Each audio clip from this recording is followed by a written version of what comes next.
Alors aujourd'hui, c'est une journée tout à fait particulière. Vous êtes d'accord avec moi? C'est la journée des lapins de Pâques.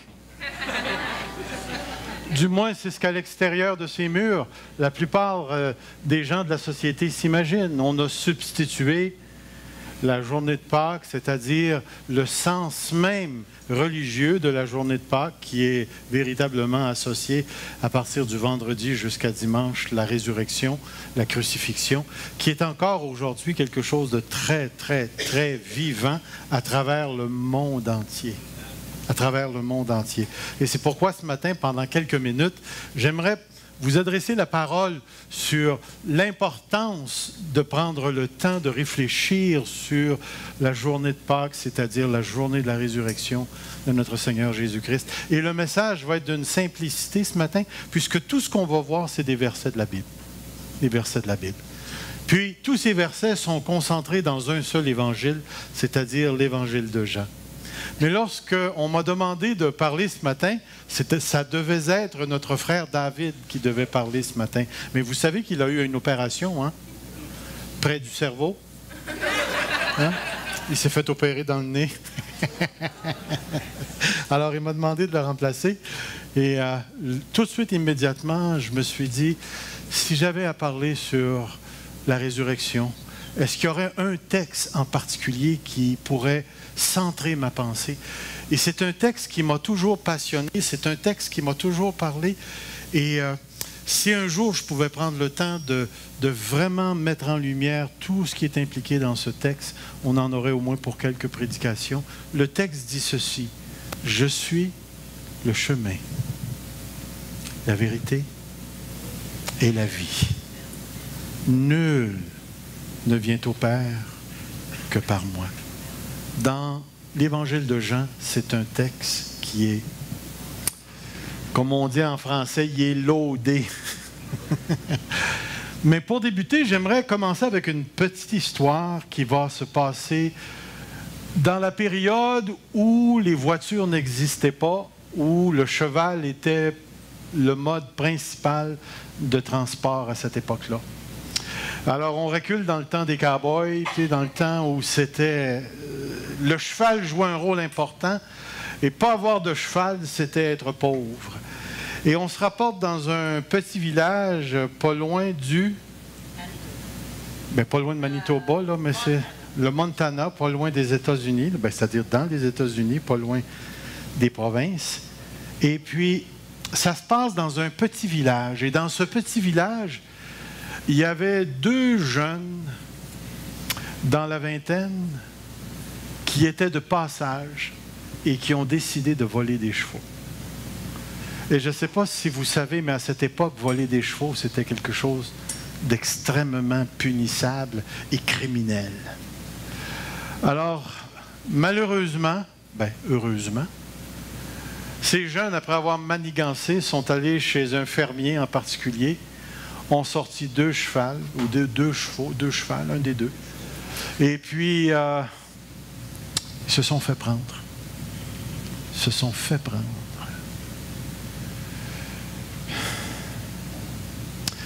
Heureusement, dans ce village, au lieu d'avoir la pendaison, on avait un autre sort pour les criminels où on les marquait au fer rouge comme on marquait des vaches.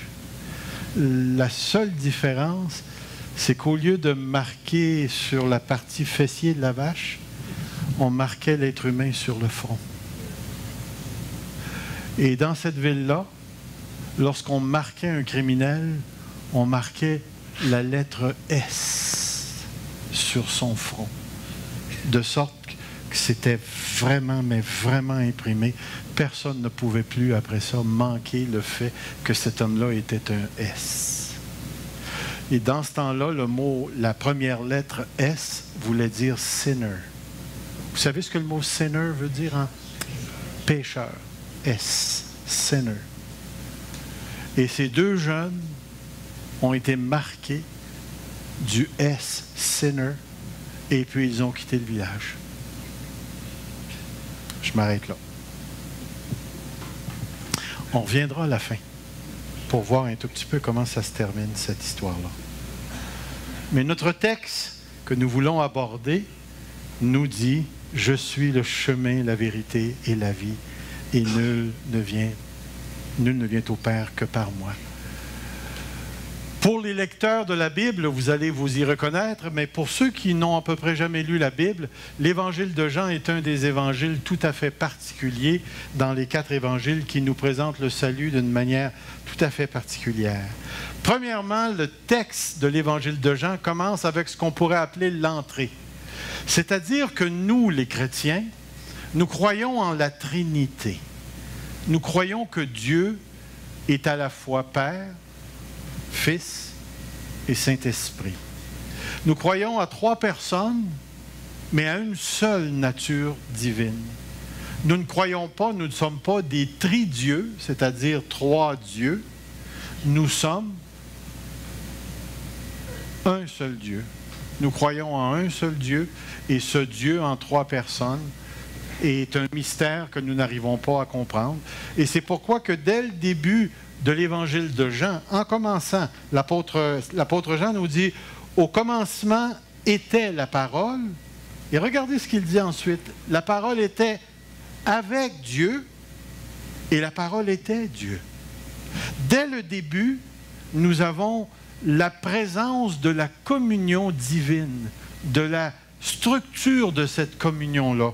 Et lorsqu'on lit « Au commencement était la parole et la parole était avec Dieu », on peut dire que le mot « avec » ici veut dire « tourner vers ». La parole était tournée vers Dieu. Elle était en communion avec Dieu. Et Jean débute avec une affirmation qui est tout à fait époustouflante, parce que cette parole nous dit, la parole de Dieu, nous dit l'Évangile de Jean, a fait quelque chose de tout à fait particulier qui est complètement inattendu.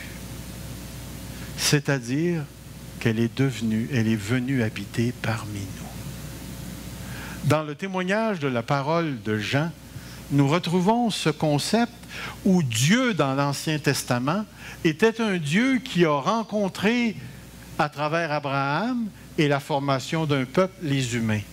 Et à partir de ce moment-là, Dieu a commencé à, pour ainsi dire, habiter avec les hommes dans des tentes.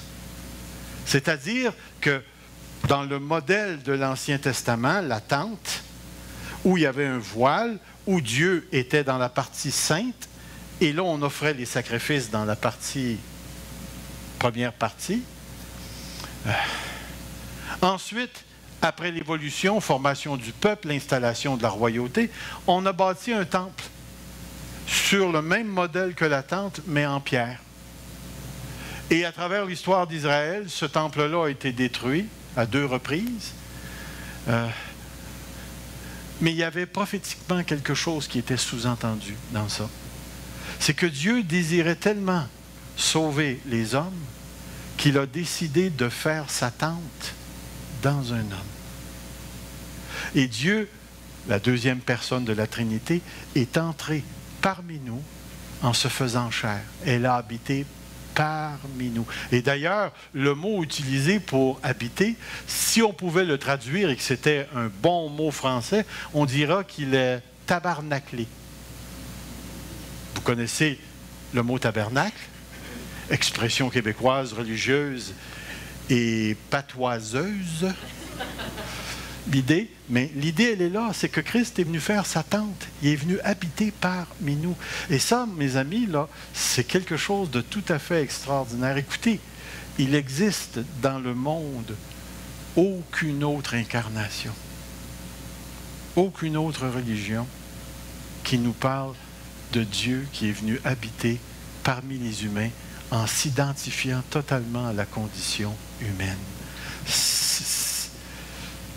La première mission que Jésus avait avant toute autre chose, en se faisant homme, c'est-à-dire la 2e personne de la Trinité, c'était de nous faire connaître le Père. Il est écrit ici, « Personne n'a jamais vu Dieu. Dieu, le Fils unique, qui est dans le sein du Père, est celui qui l'a fait connaître. » La première des choses que Jean veut qu'on sache, c'est que le Fils, 2e personne de la Trinité, est entré dans ce monde en devenant comme nous, un être humain en s'adjoignant une nature humaine. Et la première chose qu'il a voulu, c'est de nous montrer le Père. C'est-à-dire, frères et sœurs, qu'il n'y a aucun autre moyen d'atteindre le Père si ce n'est par celui qui avait pour mission de le révéler. Vous savez ce que ça veut dire? Ça veut dire qu'on ne peut pas atteindre le Père par quelque religion que ce soit, par quelque rite que ce soit, par quelque sacrement que ce soit, par quelque prophète que ce soit, par quelque gourou que ce soit. On ne peut atteindre le Père que par la personne du Seigneur Jésus-Christ. Et ce qui est important à saisir, c'est qu'à un certain moment donné dans l'histoire de Jean, si vous lisez l'Évangile de Jean au complet, vous allez arriver à un texte où à un moment donné, Jésus va dire « Je m'en vais auprès du Père ». Et là, un des disciples va dire « Montre-nous le Père ». Et Jésus va donner cette fameuse réponse « Celui qui m'a vu a vu le Père ». Il y a un lien tout à fait particulier entre Jésus-Christ et le Père que vous et moi ne pouvons pas avoir. Parce qu'entre Jésus-Christ et le Père, il y a un lien essentiel, c'est-à-dire au niveau de l'essence, de la nature. Il n'y aura jamais un autre homme sur la terre, dans le passé, dans le présent et dans le futur, qui pourra entretenir ce type de lien avec le Père. Pourquoi? Parce que dans l'Évangile de Jean, vous avez souvent cette phrase ou ce qu'on appelle les textes de la descente. C'est-à-dire, je suis venu d'auprès du Père pour vous annoncer la vérité. Je suis la lumière qui est descendue du ciel. Aucun autre homme peut dire qu'il vient du ciel. Seulement si c'est un pilote d'avion puis que son avion ne marche plus. Ce gars-là, il vient vraiment du ciel. Ça, je peux vous le garantir. Ce qu'il ne sait pas, par exemple, c'est qu'il va remonter si... Mais l'idée, vous saisissez l'idée, c'est que la personne de Jésus-Christ est une personne tout à fait, mais tout à fait particulière. Jésus-Christ est venu nous révéler Dieu. Et c'est pour ça que si vous tassez Jésus-Christ, il ne vous reste que les pures inventions que les hommes ont à vous offrir. De la religion, de la spiritualité, de la force ou de ce que vous voulez. Mais c'est important de réaliser, Jésus a dit, je suis le chemin. Nul ne vient au Père que par moi. Il y a cette impossibilité-là. Le deuxième aspect de la mission de Jésus-Christ, vous allez le retrouver dans l'Évangile de Jean, et on le retrouve dès le début, et j'espère que c'est assez clair. Je vais vous le lire. Dans Jean, l'Évangile de Jean, chapitre 1, verset 29, c'est marqué « Le lendemain, en parlant de Jean-Baptiste, il vit Jésus venant à lui et dit « Voici l'agneau de Dieu qui ôte le péché du monde. » Dans l'autre texte, Jean 1, 36, ayant regardé Jésus qui passait, il dit « Voilà l'agneau de Dieu.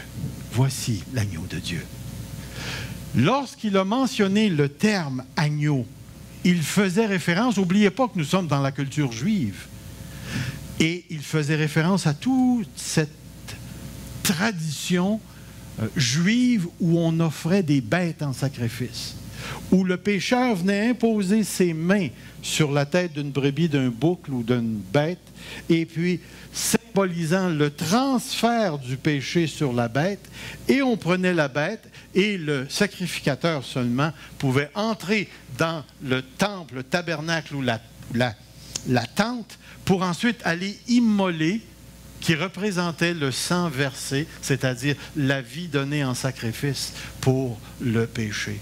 Et lorsque Jean nous pointe vers Jésus-Christ, Jean fait encore une affirmation tout à fait étonnante. Écoutez, ça n'existe pas un humain qui peut être un sacrifice pour les péchés d'un autre.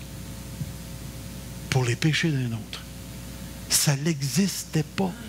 C'était une impossibilité dans la pensée juive de cette époque. Et vous savez pourquoi? étaient tous pécheurs, tous pécheurs. Alors, lorsque Jean fait cette affirmation, « Voici l'agneau de Dieu qui ôte le péché du monde », je peux m'imaginer que les pharisiens ou les sadducéens qui étaient autour de lui ont dû venir avec des gros yeux en disant « ça se peut pas, ça n'existe pas, c'est une impossibilité ». Mais parce que Jésus était la parole, au commencement, en communion avec le Père, et que la parole était Dieu, et que la parole a descendu et a pris forme humaine, le personnage qui ôte les péchés est un personnage tout à fait particulier.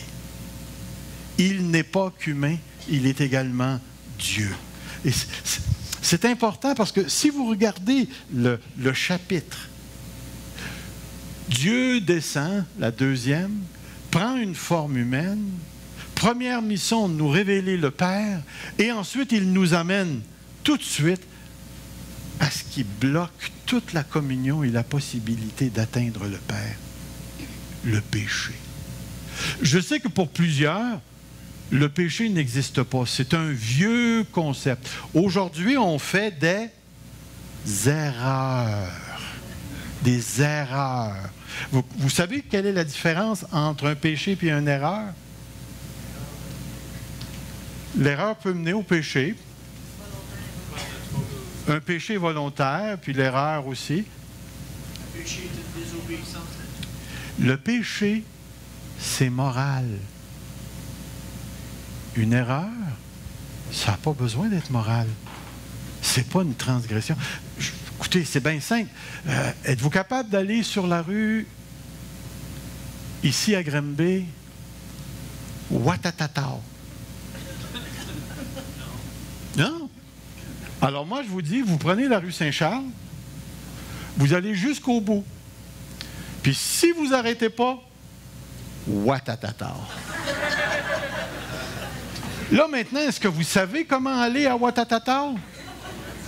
Oui.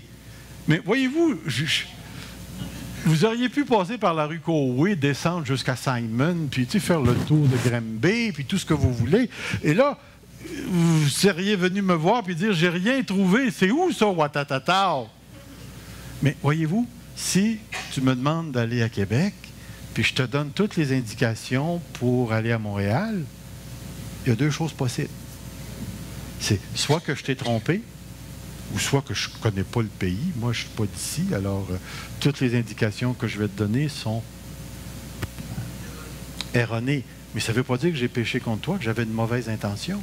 Voyez-vous, le péché implique toujours la dimension morale de la rébellion, du rejet de Dieu et de sa volonté. L'erreur, pas nécessairement. Pas nécessairement. Alors, je peux faire une erreur. Puis, savez-vous, quand je fais une erreur, je peux m'excuser. Mais devant le péché, il faut toujours une expiation. Et lorsque Jean-Baptiste dit « Voici l'agneau », tout de suite en partant, les Juifs de l'époque ne pouvaient pas manquer l'image. Excusez.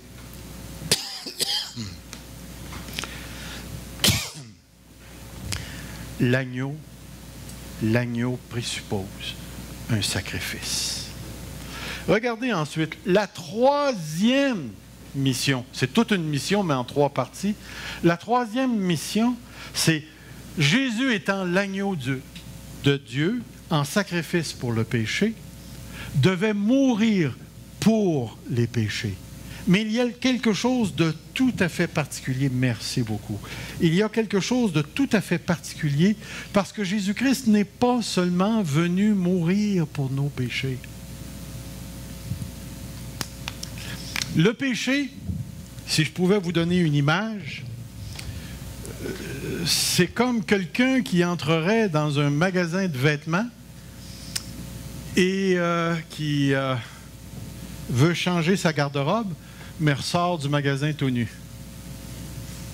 Il a tout laissé ces vêtements-là, puis il est ressorti, pas un vêtement sur le dos.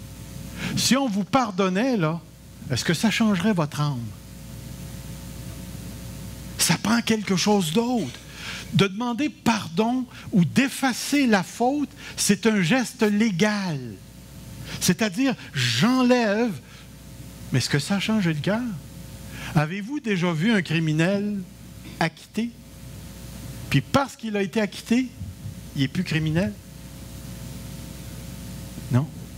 Le fait d'être acquitté ne change pas le cœur. Mais cette mission ici, celle-ci, c'est quelque chose de tout à fait particulier. Parce que Jésus-Christ, il n'est pas venu juste prendre nos péchés. C'est marqué dans Jean 3, « Celui qui croit au Fils a la vie éternelle. Celui qui ne croit pas au Fils ne verra point la vie, mais la colère de Dieu demeure sur lui. » J'aimerais attirer votre attention sur la première phrase.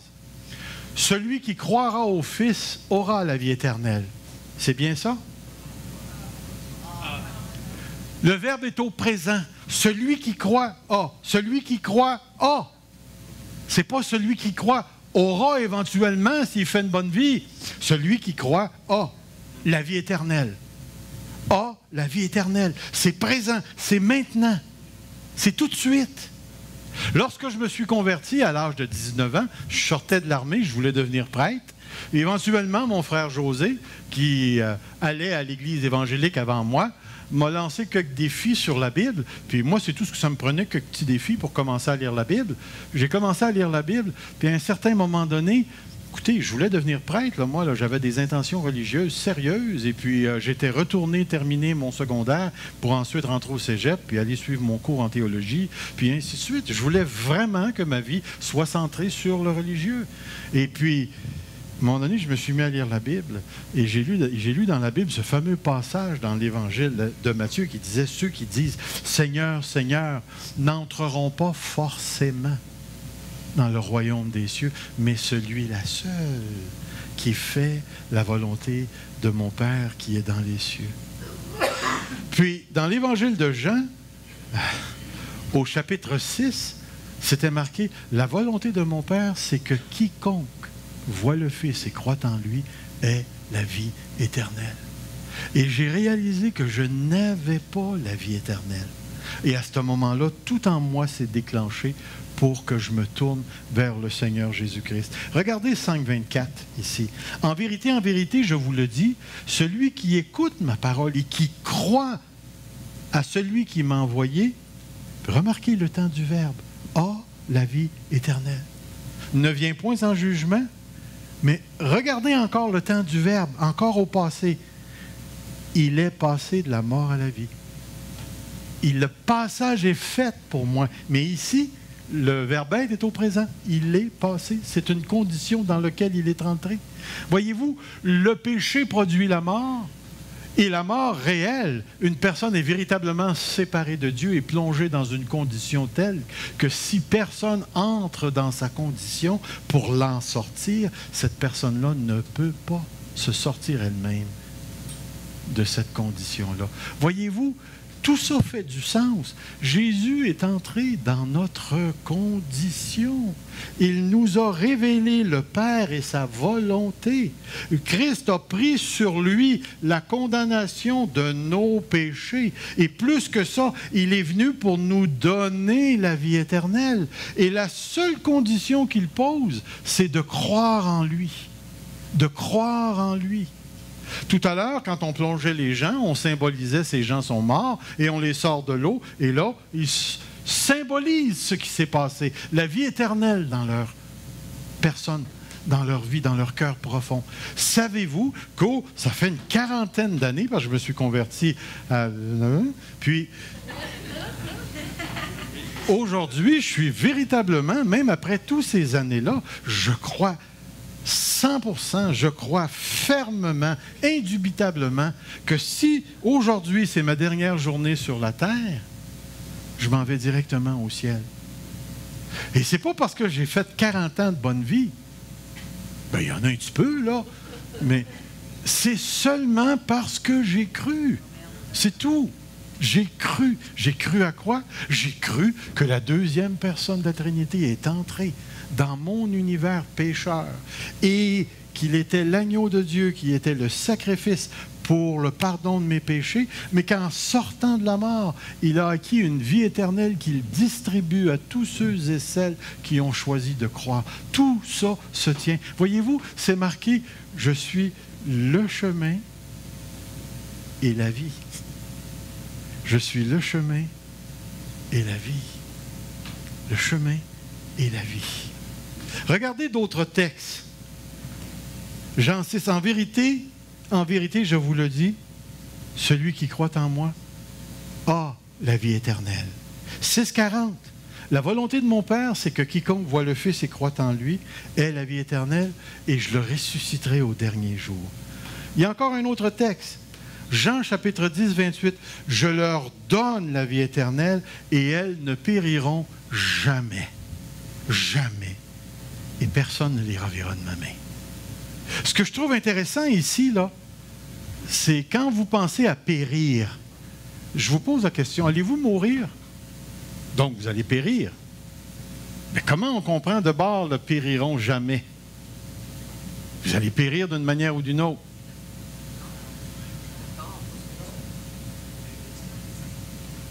Parce que vous puis moi, là, quand tu rentres dans un salon de funéraire, ben, tu n'iras pas vers la personne qui est dans le cercueil puis lui dire « Lève-toi, on va faire une danse ». C'est une impossibilité. La vie n'y est plus. Mais qu'est-ce que Jésus a voulu dire? Qu'est-ce que Jésus a réellement voulu dire lorsqu'il dit « ne périra jamais ». Voyez-vous, pour les enfants de Dieu, comme pour Jésus-Christ, la vie, ce n'est pas quelque chose qui est strictement physique. Ça dépasse le contexte de la physicalité. La vie éternelle, c'est cette relation particulière que nous avons avec la personne de Dieu à travers Jésus-Christ. Et cette relation-là ne peut plus, une fois acquise, être bloquée, empêchée par une mort physique.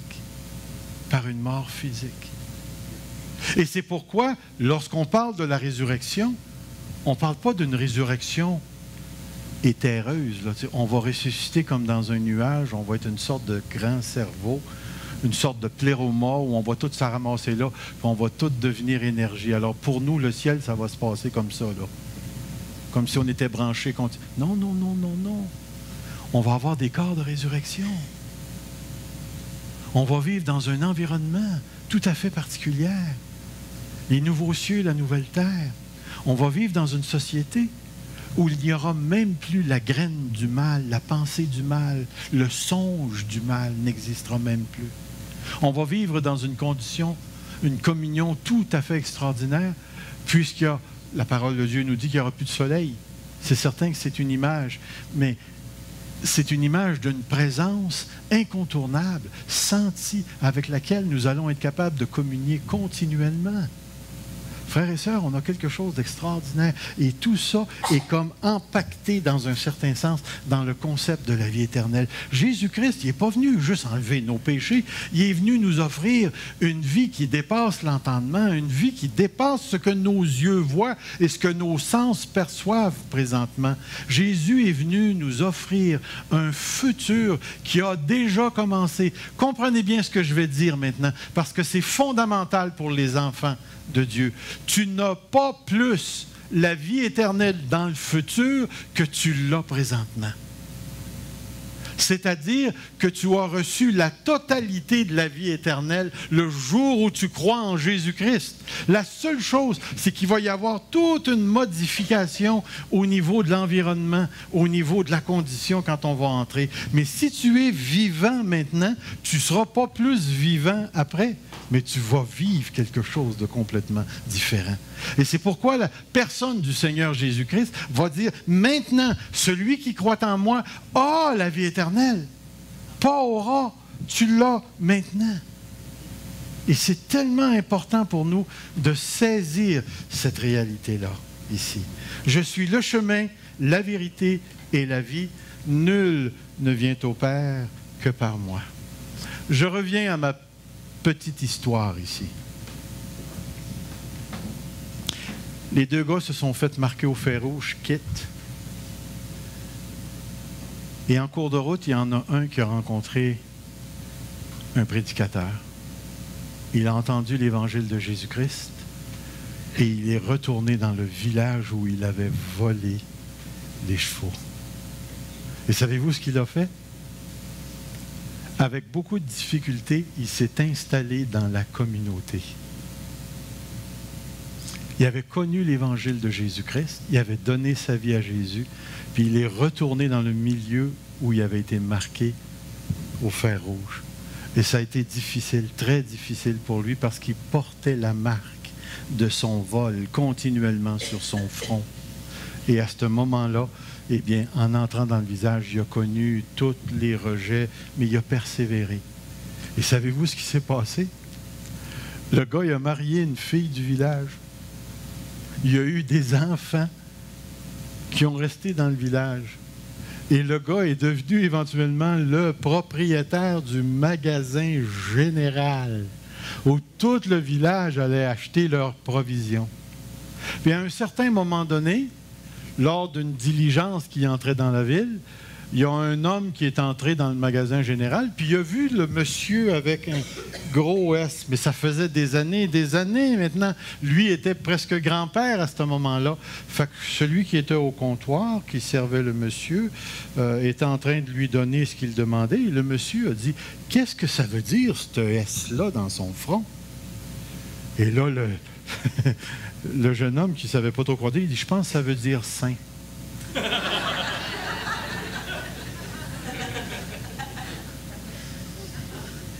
Frères et sœurs, c'est ce que nous sommes devenus. Nous avons été marqués au fer rouge par le péché. Et maintenant, nous faisons partie de la famille royale. C'est pourquoi je vous offre ce matin, je vous dis, si c'est la première fois que vous visitez une église évangélique, si c'est la première fois que vous êtes exposé à un message de cette nature-là, je veux vous dire au nom du Seigneur Jésus-Christ que si aujourd'hui, vous abandonnez votre vie de pécheur, de pécheresse, et que vous venez à Jésus-Christ tel que vous êtes, vous n'avez pas besoin de rien inventer, tel que vous êtes, je vous le garantis au nom du Seigneur Jésus-Christ. Et c'est sérieux lorsqu'on garantit quelque chose au nom du Seigneur Jésus-Christ. Je vous garantis que vous allez recevoir la même chose que moi. La vie éternelle et le pardon de tous vos péchés. Et qu'après ça, vous n'aurez plus jamais à vous inquiéter de l'éternité. Je vous le garantis au nom du Seigneur Jésus-Christ. Si vous voulez, faites cette prière avec moi. Faites-la dans votre cœur, présentement. Seigneur Jésus, je reconnais que je suis un pécheur, une pécheresse. Je reconnais, Seigneur, que si aujourd'hui je mourais, je m'en irais en enfer parce que ma vie n'est pas alignée sur Jésus-Christ. Mais tu dis dans ta parole, Seigneur, que si je crois en toi, tu vas me donner le pardon de mes péchés et le don de la vie éternelle. Alors sur la base de ta promesse, Père, je crois. Et je veux maintenant te remercier que Jésus-Christ soit mon sauveur. Je sais qu'il est mort à la croix pour mes péchés et qu'il est ressuscité pour me donner la vie éternelle. Merci Dieu. Amen. Que le Seigneur vous bénisse et on vous invite à prendre un bon café avec nous ce matin. Amen.